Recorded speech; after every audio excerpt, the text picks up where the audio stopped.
je ne pense pas à la littérature.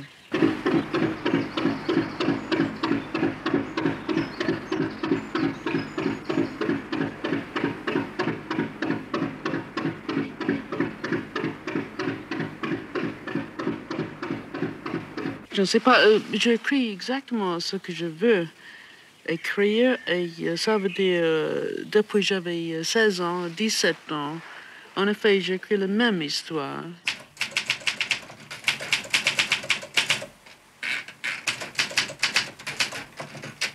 Je suis la même personne que j'étais à 17 ans, à 18 ans, à 19 ans. Je pense que l'adolescence ne change pas du tout.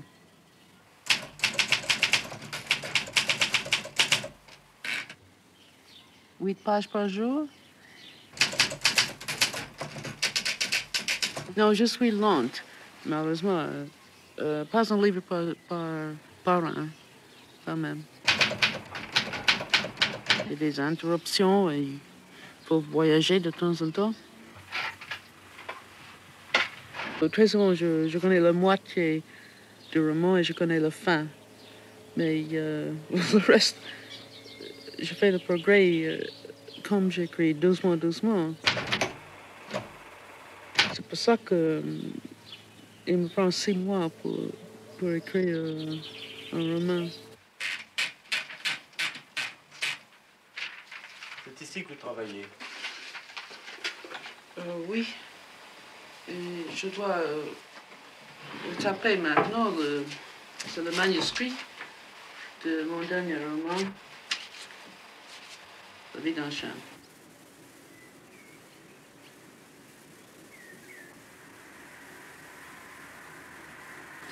Je suis née au Texas, mais depuis l'âge de 6 ans, j'étais à New York. Et j'ai commencé l'école à New York avec un accent formidable de Sud. Et pour cette raison, mes compagnons étaient les Noirs à ce temps-là parce que nous avons compris très bien.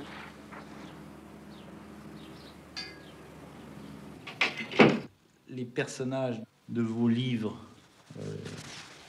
ce sont des personnages qui ont beaucoup de contact avec les gens, tout ça.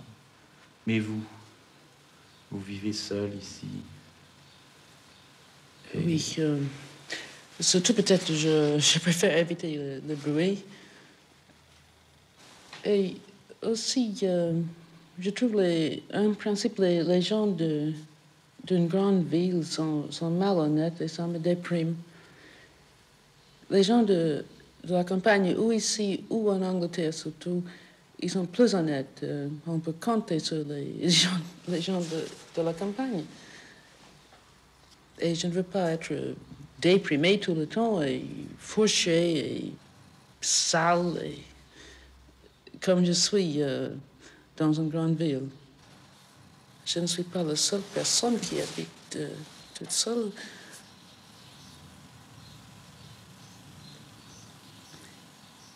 Et je pense que, alors, j'étais un enfant unique, et peut-être c'est pour ça que je suis accoutumée depuis longtemps de passer mes vacances, même toute seule dans un appartement à New York, dans une maison quelque part.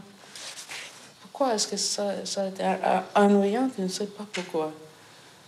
Au contraire, c'est plus amusant qu'une maison pleine de monde.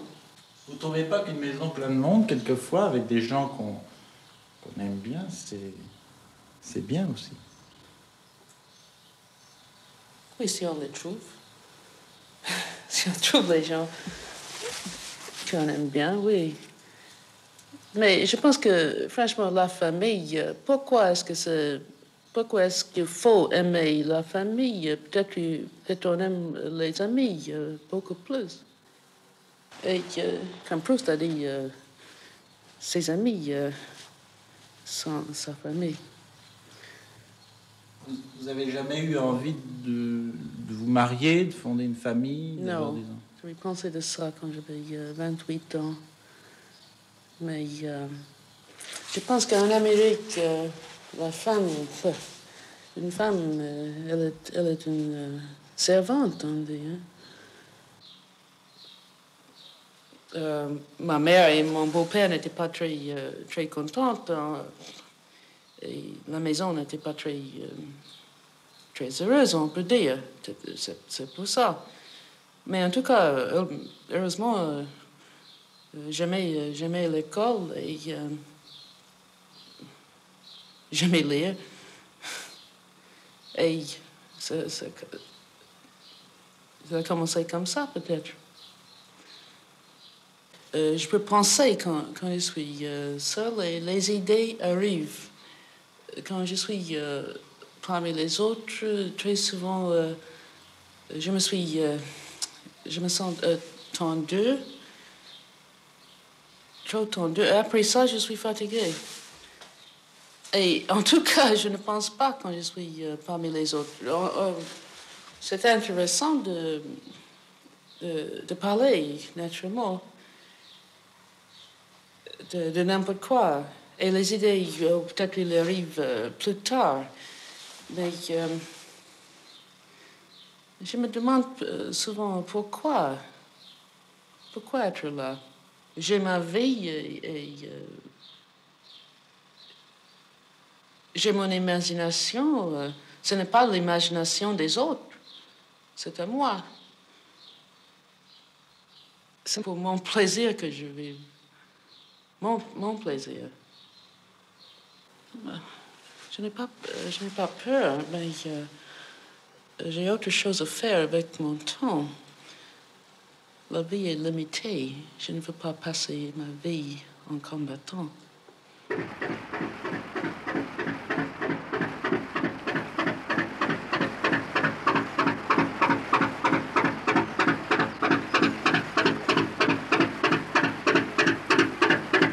Parce que j'écris toujours au sujet de la culpabilité. Je me sens souvent que mes livres sont démodés parce que je pense que personne ne se coupe de la culpabilité maintenant, même si un flic tue quelqu'un, c'est facilement caché. Et en principe, je pense que la vie ne vaut rien. Et je pense que je me trompe si je pense toujours que c'est un sujet d'importance. Mais et c'est pour ça que je pense. Je comprends pourquoi les grands écrivains comme Voltaire, ils ont fini avec la satire, tout simplement. Parce que seulement comme ça, on peut dire quelque chose qui compte.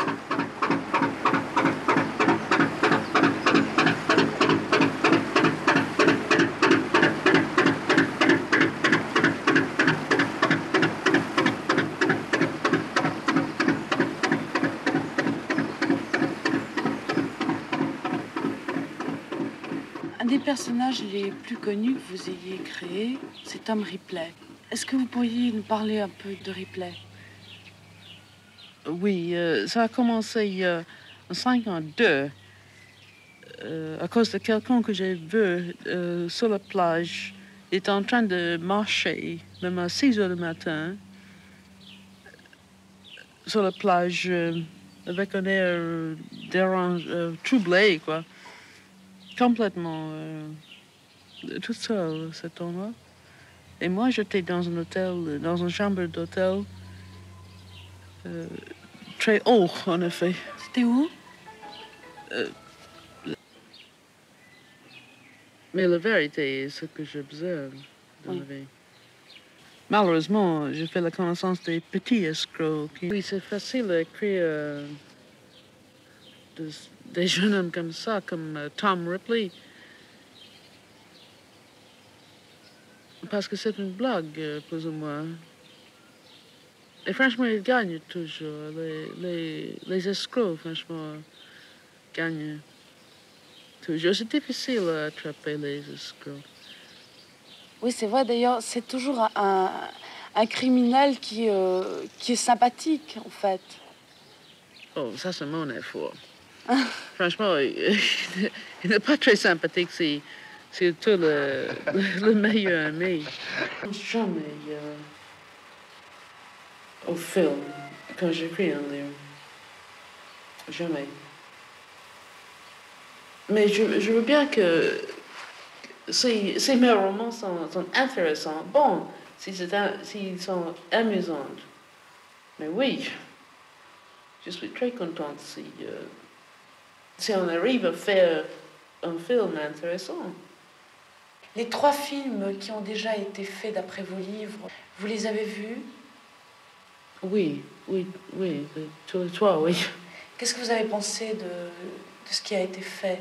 Hitchcock est le meilleur, sans doute. Oui. Parce qu'il a changé, même qu'il a changé l'histoire, très bien. Il a bien fait. Le pire est le meurtrier. Parce que c'est exactement comme le roman. Et ça ne va pas nécessairement avec un film. Les Américains ont acheté 2 livres, oui, mais on ne le tourne pas maintenant. Quels sont ces livres? En français, Ceux que prennent le large. Et L'homme qui racontait des histoires. Mais on ne le tourne pas maintenant. Et en France, on tourne, je suppose, Eau profonde et aussi Le cri de hibou. C'est récent. Oui. Oh, récent, oui, depuis 2 ans.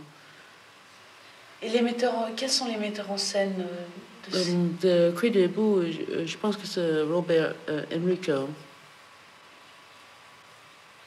Et l'autre, je ne sais pas. Finalement, vous vous intéressez pas tellement à l'adaptation du film pendant qu'il se tourne? Non, ça ne m'intéresse point. Comment acceptez-vous une adaptation d'un de vos livres? Par hasard ou bien pour des raisons d'argent? Je ne veux pas me mélanger avec tout ça, c'est le métier. Vous acceptez, alors on vous propose et vous acceptez l'adaptation suivant le... On ne parle pas avec moi. C'est votre C'est agent. la fin de l'histoire. Si je vends quelque chose, c'est la fin de l'histoire. J'ai le droit peut-être de parler avec quelqu'un, mais je ne veux pas déranger quelqu'un.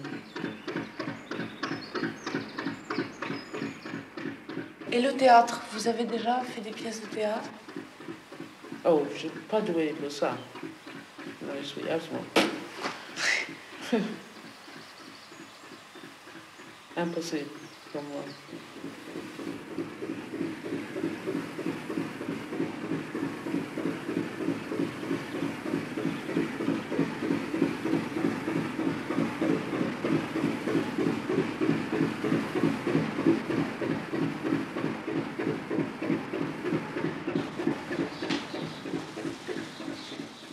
Vous croyez en Dieu? Non, pas exactement, non. Je crois que la bête humaine, il faut une idée, une bonne idée. On peut dire que c'est la même chose que le bon Dieu. Pour réussir à n'importe quoi, pour réussir dans une révolution ou pour construire un pays, il faut une idée.